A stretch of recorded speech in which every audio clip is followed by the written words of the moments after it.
અમરેલી જિલ્લાના રજીસ્ટ્રેશન રદ થયાના મેસેજ આવતા ખેડૂતો મુકાયા છે મૂંઝવણમાં। સાવરકુંડલાના ભમર ગામના ખેડૂતને મગફળી, મગ, અડદ, સોયાબીનના પાક ટેકાના ભાવે વેચવા માટે રજીસ્ટ્રેશન તો કરાવ્યું, પરંતુ હવે કેટલાક ખેડૂતોને રજીસ્ટ્રેશન રદ થયાના મેસેજ આવ્યા છે।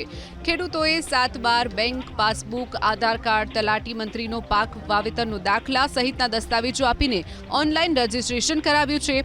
તેમ છતાં સેટેલાઇટ સર્વેમાં મગફળીનું વાવેતર ન કર્યું હોવાના મેસેજ આવતા ખેડૂતોની ચિંતા વધી છે। આ જ ચિંતા મોરબી જિલ્લાના ખેડૂતોને પણ સતાવી રહી છે। ટંકારા તાલુકાના 45 ગામના કેટલાક ખેડૂતોને રજીસ્ટ્રેશન રદ થયાના મેસેજ મળ્યા છે।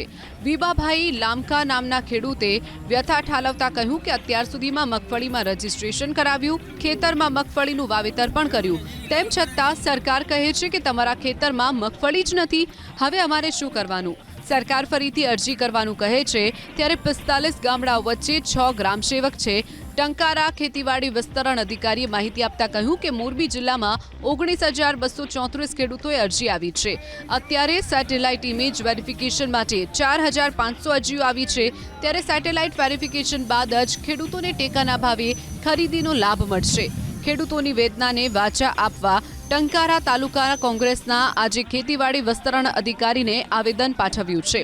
સાથે જ જે ખેડૂતોનું રજીસ્ટ્રેશન રદ કરવામાં આવ્યું છે તેને રેગ્યુલર કરવાની માંગ કરી છે।